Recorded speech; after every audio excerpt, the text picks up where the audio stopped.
Lei número 33. Descubra o ponto fraco de cada um. Julgamento. Todo mundo tem um ponto fraco, uma brecha no muro do castelo. Essa fraqueza, em geral, é uma insegurança, uma emoção ou necessidade incontrolável. Pode também ser um pequeno prazer secreto. Seja como for, uma vez encontrado esse ponto fraco, é ali que você deve apertar. Descobrindo o ponto fraco, um plano estratégico de ação.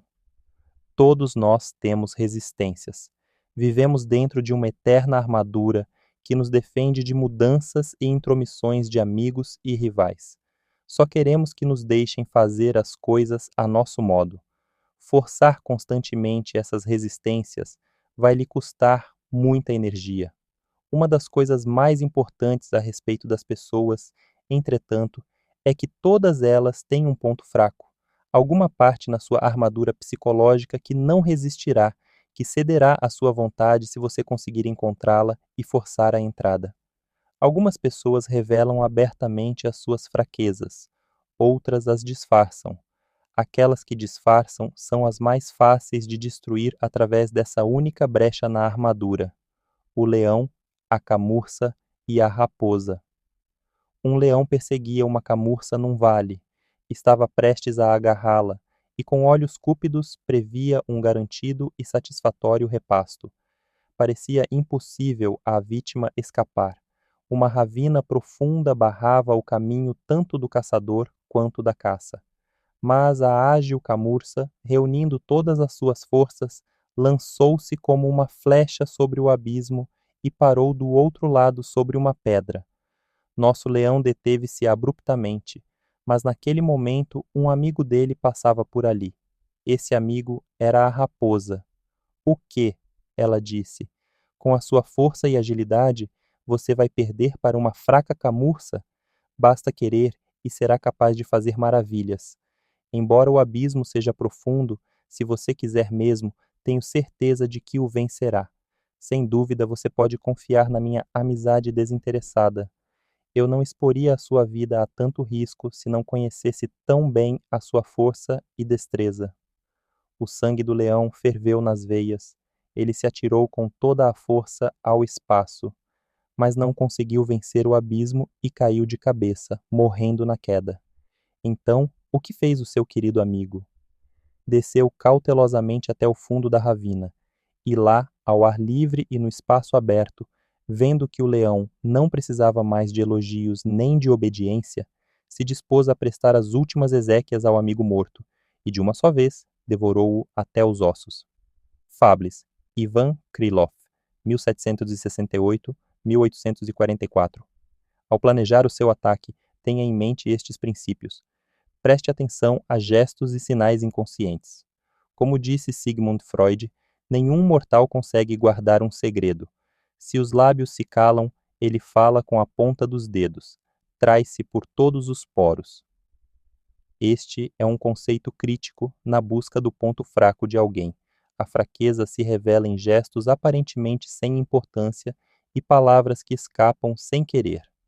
A chave não está apenas no que você está procurando, mas onde e como você procura. Conversas do dia a dia são uma mina riquíssima de pontos fracos, portanto, treine o seu ouvido. Comece por parecer sempre interessado. Um ouvido simpático incentiva qualquer um a falar. Um truque esperto, com frequência usado pelo estadista francês do século XIX, Talleyrand, é parecer disposto a se abrir com o outro, a dividir com ele um segredo. Pode ser tudo inventado ou real, mas sem grande importância para você. O importante é que pareça sincero.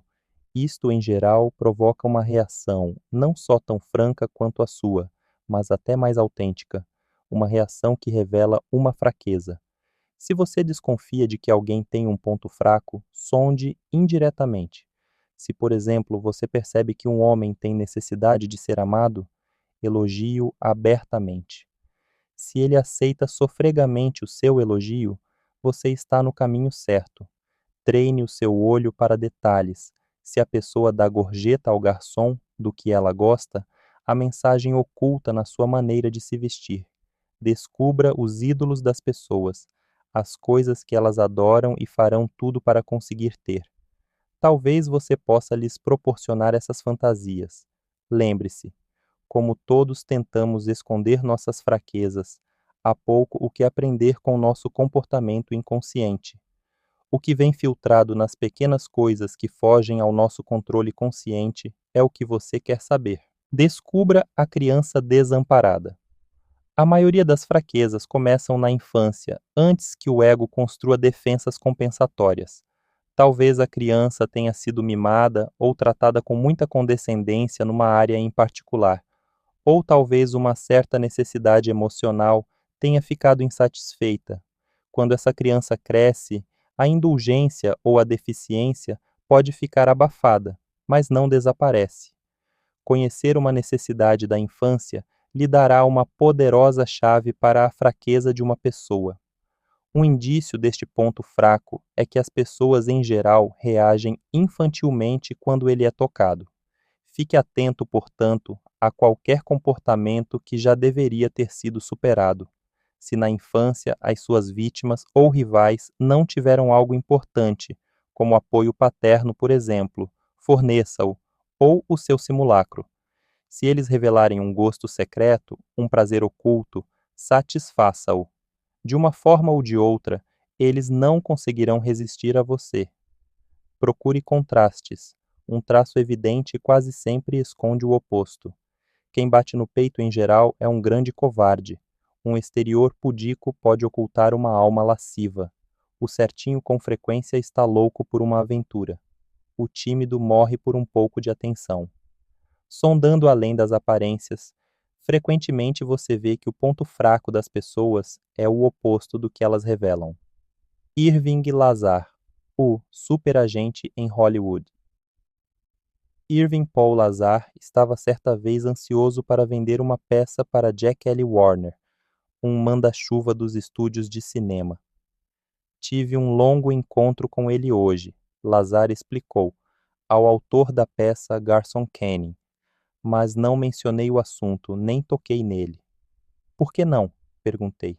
Porque vou esperar até o próximo fim de semana, quando irei a Palm Springs. Não estou compreendendo. Não? Eu vou a Palm Springs todos os fins de semana, mas neste Warner não vai. Ele tem uma estreia ou coisa assim. Portanto, ele não vai aparecer por lá até o próximo fim de semana. E é aí que eu vou falar sobre isso com ele. Irving, estou cada vez mais confuso. Veja bem, disse Irving, já impaciente. Eu sei o que estou fazendo. Sei como convencer o Warner. Este é o tipo de assunto com o qual ele não se sente à vontade, por isso tenho que atacar firme e de repente para receber um sim. Mas por que Palm Springs? Porque em Palm Springs ele vai aos banhos no spa todos os dias. E é lá que eu vou estar quando ele chegar. Agora tem uma coisa a respeito do Jack.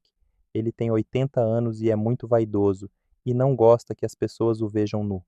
Então, quando eu me aproximar dele nu no The Spa, quero dizer, ele nu, bem, eu também estarei nu, mas não me importo que me vejam. Ele se importa. Se eu me aproximo dele e começo a falar sobre esse negócio, ele vai ficar constrangido e vai querer se livrar de mim, e a maneira mais fácil é dizendo sim, porque ele sabe que se disser não, eu não arredo o pé e vou continuar insistindo. Para se ver livre de mim, ele provavelmente dirá sim. 2 semanas depois, eu li sobre a aquisição desses direitos autorais pela Warner Brothers. Telefonei para Lazar e perguntei como tinha conseguido. O que acha? Perguntou ele. Em pelo, foi assim como eu lhe disse que ia funcionar. Hollywood, Garson Kanin, 1974.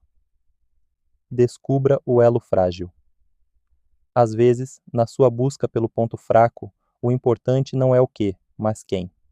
Nas versões atuais da corte, quase sempre tem alguém nos bastidores com um grande poder real, uma tremenda influência sobre a pessoa superficialmente no topo. Estes agentes de poder nos bastidores são o elo frágil do grupo, caia nas suas graças e indiretamente influenciará o rei. Por outro lado, Mesmo num grupo em que todos parecem agir com uma só vontade, como o grupo que cerra fileiras para resistir ao ataque de um estranho, existe sempre um elo frágil na cadeia. Descubra quem vai ceder à pressão, preencha o vazio. Os dois principais vazios emocionais são a insegurança e a infelicidade. Os inseguros são ávidos por qualquer tipo de reconhecimento social. Quanto aos infelizes crônicos, procure a origem da sua infelicidade. O inseguro e o infeliz são os menos capazes de disfarçar suas fraquezas. A capacidade para preencher os seus vazios emocionais é uma grande fonte de poder e infinitamente prorrogável. Alimente emoções incontroláveis. A emoção incontrolável pode ser um medo paranoico, um temor desproporcional à situação, ou qualquer motivo básico como paixão, ganância, vaidade ou ódio. Gente presa a essas emoções não consegue se controlar, e você pode fazer esse controle para elas. A lei observada. Observância primal em 1615, o bispo de Luçon, que na época estava com 30 anos de idade e depois ficou conhecido como Cardeal Richelieu, fez um discurso para representantes de 3 estados da França: clero, nobreza e plebe. Richelieu fora escolhido para servir de porta-voz do clero, uma responsabilidade enorme para um homem ainda jovem e quase desconhecido. Em todas as questões importantes do dia, o discurso seguiu a linha da Igreja. Mas, quase no final, Richelieu fez algo que não tinha nada a ver com a Igreja e tudo com a sua carreira. Ele se virou para o trono do rei Luís XIII, de 13 anos, e para a rainha-mãe, Maria de Médici, que estava sentada ao lado do filho, e era regente no governo da França até ele alcançar a maioridade. Todos esperavam que Richelieu dissesse as habituais palavras gentis ao jovem rei, mas ele olhou diretamente e apenas para a rainha-mãe. Na verdade, o seu discurso encerrou com um longo e completo elogio a ela, tão veemente que chegou a ofender alguns membros da igreja. Mas o sorriso no rosto da rainha ao aceitar os cumprimentos de Richelieu foi inesquecível. Um ano depois, a rainha-mãe nomeou Richelieu secretário de Estado para Assuntos Estrangeiros, um golpe incrível para o jovem bispo. Ele agora tinha entrado para o círculo íntimo do poder e estudava o funcionamento da corte como se fosse a engrenagem de um relógio. Um italiano, Concino Concini, era o favorito da rainha-mãe, ou melhor, seu amante, papel que o tornava talvez o homem mais poderoso da França. Concini era vaidoso e afetado, e Richelieu o manobrava à perfeição. Assistia-o como se ele é que fosse o rei. Em poucos meses, Richelieu era um dos favoritos de Concini. Mas alguma coisa aconteceu em 1617 que virou tudo de cabeça para baixo. O jovem rei, que até então tinha dado todos os indícios de ser um idiota, mandou matar Concini e prender seus associados mais importantes. Assim fazendo, Luís assumiu o comando do país de uma só tacada, varrendo de cena a rainha-mãe. Richelieu tinha agido mal? Estivera próximo de Concini e de Maria de Medici, cujos conselheiros e ministros tinham caído todos em desgraça. Alguns estavam até presos. A própria rainha-mãe estava encerrada no Louvre, uma virtual prisioneira. Richelieu não perdeu tempo. Se todos estavam abandonando Maria de Médici, ele ficaria do seu lado. Ele sabia que Luís não poderia se livrar dela, pois ainda era muito jovem e, de qualquer forma, sempre fora excessivamente ligado a ela. Como o único amigo poderoso que restava a Maria, Richelieu preencheu a valiosa função de elo entre o rei e sua mãe. Em troca, recebeu a proteção dela, conseguindo sobreviver ao golpe no palácio e até prosperar. Nos anos seguintes, a rainha se tornou ainda mais dependente dele e, em 1622, ela retribuiu a sua lealdade. Com a intercessão de seus aliados em Roma, Richelieu foi elevado ao poderoso posto de cardeal. Em 1623, o rei Luís enfrentava dificuldades. Não tinha ninguém de confiança para aconselhá-lo, e apesar de não ser mais um menino, continuava infantil e as questões de Estado eram difíceis para ele. Agora que ele havia assumido o trono, Maria não era mais a regente e, teoricamente, não tinha mais poder, mas o filho ainda a escutava, e ela lhe dizia sempre que Richelieu era o seu único salvador possível. No início, Luís não queria ouvir, odiava o cardeal e só o suportava por amor a Maria. No final, entretanto, isolado na corte e tolhido por suas próprias indecisões, ele concordou com a mãe e nomeou Richelieu primeiro para o posto de conselheiro-chefe, em seguida para o de primeiro-ministro.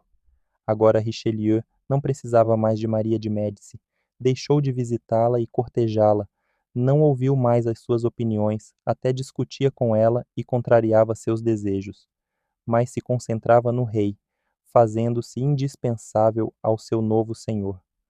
Todos os ministros anteriores, compreendendo a infantilidade do rei, tinham tentado mantê-lo afastado dos problemas. O astuto Richelieu o manobrou de outra forma, empurrando-o deliberadamente de um projeto ambicioso para outro, tais como uma cruzada contra os huguenotes e, finalmente, uma prolongada guerra com a Espanha. A extensão destes projetos só tornava o rei mais dependente do seu poderoso ministro, o único homem capaz de manter a ordem no reino.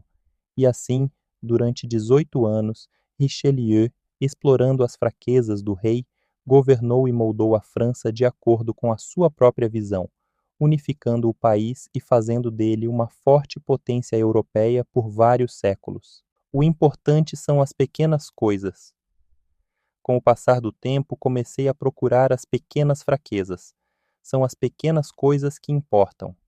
Certa ocasião, eu estava tentando influenciar o presidente de um grande banco de Omaha.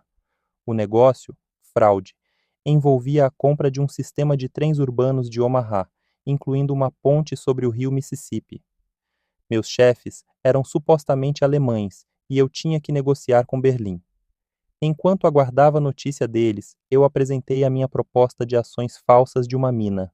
Como este homem era rico, decidi arriscar alto.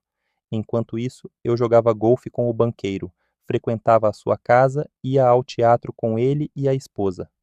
Embora ele mostrasse algum interesse pelas minhas ações, ainda não estava convencido. Tinha que ir subindo até chegar a um investimento de 1.250.000 dólares. Desse total, eu colocaria 900 mil, o banqueiro 350 mil. Mas ele continuava hesitante. Uma noite eu jantava na sua casa e estava com um perfume, April Violets, da Coty. Na época não se considerava coisa de efeminado usar perfumes fortes. A esposa do banqueiro adorou. Onde o conseguiu? E uma marca rara, eu lhe disse, feita especialmente para mim por um perfumista francês. Gostou? Adorei, respondeu. No dia seguinte, fiz uma busca nos meus pertences e encontrei 2 frascos vazios. Ambos tinham vindo da França, mas estavam vazios. Fui até a loja de departamentos no centro da cidade e comprei 1 litro de April Violets da Coty. Coloquei dentro dos 2 frascos franceses, selei-os cuidadosamente e os embrulhei em papel de seda. Naquela noite, fui até a casa do banqueiro e os dei de presente à sua mulher. Foram feitas especialmente para mim em Colônia, eu lhe disse. No dia seguinte, o banqueiro me procurou no hotel. Sua esposa estava encantada com o perfume. Ela achava que nunca tinha usado uma fragrância tão maravilhosa e exótica. Eu não disse ao banqueiro que poderia comprar quanto quisesse ali mesmo em Omaha. Ela falou, acrescentou o banqueiro, que eu tinha sorte de estar associado com um homem como você. Desde aí, a atitude dele mudou. Ele acreditava plenamente no julgamento da sua mulher. E entregou os 350.000 dólares. Esta, por acaso, foi a minha fraude mais valiosa. Yellow Kid, Weil, 1875-1976. Interpretação: Richelieu via tudo como uma campanha militar e nenhum movimento estratégico era mais importante para ele do que descobrir os pontos fracos do inimigo e pressioná-los. Desde o seu discurso em 1615, quando estava procurando o elo frágil na cadeia de poder e viu que era a rainha-mãe. Não que Maria fosse obviamente fraca, ela governava ao mesmo tempo a França e o filho, mas Richelieu viu que ela era realmente uma mulher insegura que precisava de constante atenção masculina. Ele acumulou de afeto e respeito, chegando até a bajular o seu favorito, Concini. Ele sabia que estava chegando a hora em que o rei ia ocupar o seu lugar no trono, mas também reconheceu que Luísa amava demais a mãe, e quanto a ela, ele sempre seria uma criança. O jeito de controlar Luís, portanto, não era conquistando as suas graças que poderiam mudar da noite para o dia, mas ganhando a preferência da sua mãe, por quem o seu afeto não mudaria nunca. Uma vez alcançada a posição que desejava, a de primeiro-ministro, Richelieu descartou a rainha-mãe, movendo-se para o próximo elo frágil da cadeia, o próprio caráter do rei. Havia uma parte dele que seria sempre uma criança indefesa, necessitando de uma autoridade superior. Foi baseado na fraqueza do rei que Richelieu estabeleceu a sua própria fama e poder. Lembre-se, ao entrar na corte, descubra o elo frágil. A pessoa que está no controle costuma não ser o rei ou a rainha. É alguém nos bastidores, o favorito, o marido ou a esposa, até mesmo o bobo da corte. Esta pessoa pode ter mais pontos fracos do que o próprio rei, porque o seu poder depende de muitos fatores caprichosos que fogem ao seu controle. Finalmente, ao lidar com crianças indefesas, incapazes de tomar decisões, aproveite-se dessa fraqueza e empurre-as para aventuras ousadas. Elas terão de depender cada vez mais de você, e você será a figura adulta em que elas confiam para tirá-las de enrascadas. Observância 2. Em dezembro de 1925, os hóspedes do hotel mais sofisticado de Palm Beach, na Flórida, assistiram curiosos a um homem misterioso chegar num Rolls-Royce dirigido por um chauffeur japonês. Durante alguns dias, eles ficaram observando aquele homem simpático que andava com uma bengala elegante, recebia telegramas a toda hora e só conversava rapidamente com as pessoas. Era um conde, ouviram dizer, Conde Victor Lustig, e de uma das famílias mais ricas da Europa. Mas isso foi tudo o que conseguiram descobrir. Imagine então a surpresa deles quando Lustig um dia se dirigiu a um dos hóspedes menos distintos do hotel, um certo Hermann Loller, diretor de uma empresa de engenharia, e começou a conversar com ele. Loller era um novo rico, e para ele era muito importante fazer conexões sociais. Ele se sentiu honrado e um tanto intimidado com a atenção daquele homem sofisticado, que falava num inglês perfeito com um leve sotaque estrangeiro. A partir daí, os dois ficaram amigos. Loller, é claro, é quem mais falava, e uma noite confessou que seus negócios iam mal e haveria mais problemas ainda pela frente.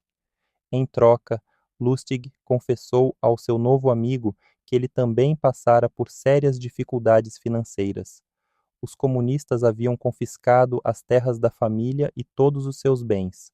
Ele estava velho demais para aprender um ofício e começar a trabalhar. Felizmente tinha achado uma solução: uma máquina de fazer dinheiro. Você falsifica dinheiro? Loller murmurou chocado. Não, respondeu Lustig, explicando que, por um processo químico secreto, sua máquina duplicava com precisão qualquer tipo de papel-moeda. Era só inserir uma nota de dólar, e 6 horas depois você tinha duas, ambas perfeitas. Ele continuou explicando que a máquina tinha sido contrabandeada da Europa, que os alemães a haviam desenvolvido para prejudicar os britânicos e que ela já sustentava o conde há vários anos, e foi por aí adiante.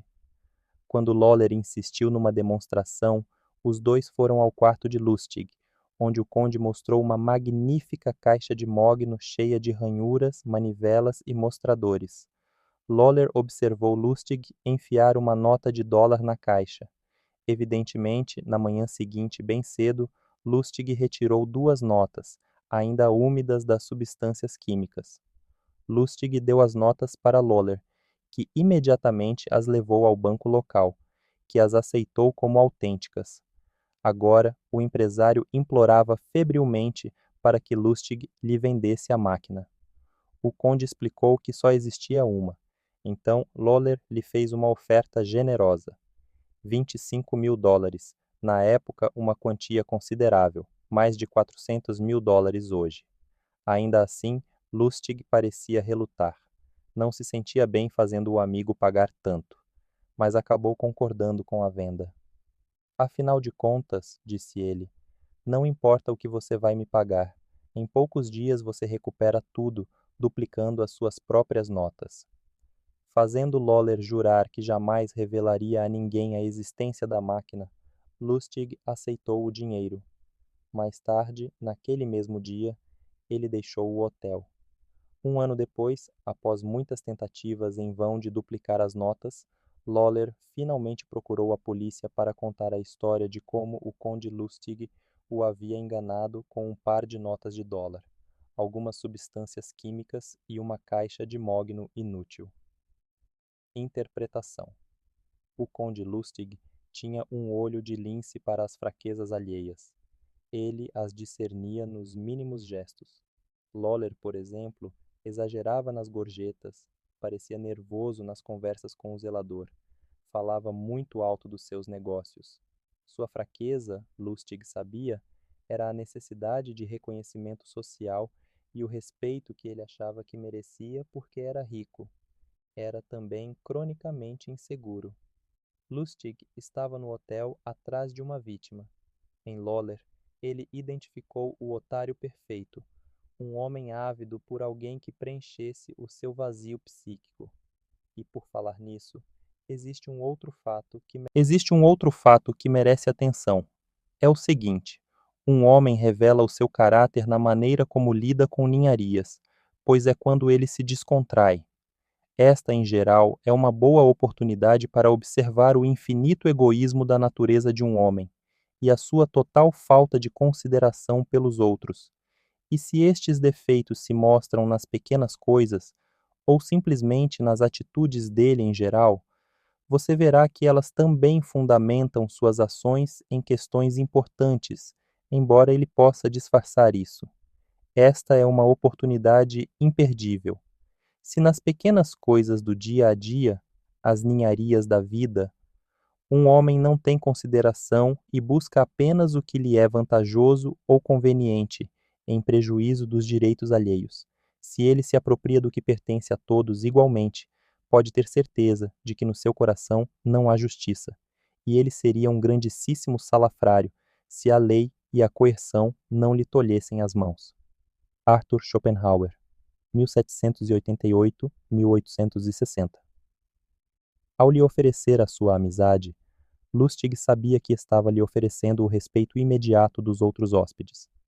Sendo um conde, Lustig também estava oferecendo ao empresário novo rico o acesso ao mundo cintilante dos tradicionalmente ricos, e como um golpe de misericórdia, parece que ele possuía uma máquina que ia solucionar os problemas de Lawler.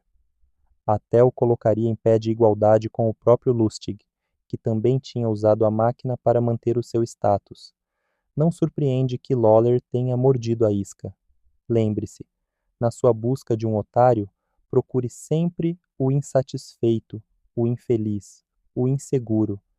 Essas pessoas estão crivadas de pontos fracos e têm necessidades que você pode satisfazer. A carência delas é a ranhura onde você coloca a unha do polegar e força a vontade. O inverso. Tirar proveito da fraqueza alheia tem um grande risco. Você pode desencadear uma ação que não conseguirá controlar. Nos seus jogos de poder, você prevê vários movimentos e planeja de acordo com eles. E você explora o fato de que as outras pessoas são mais emocionais e incapazes de tal previsão.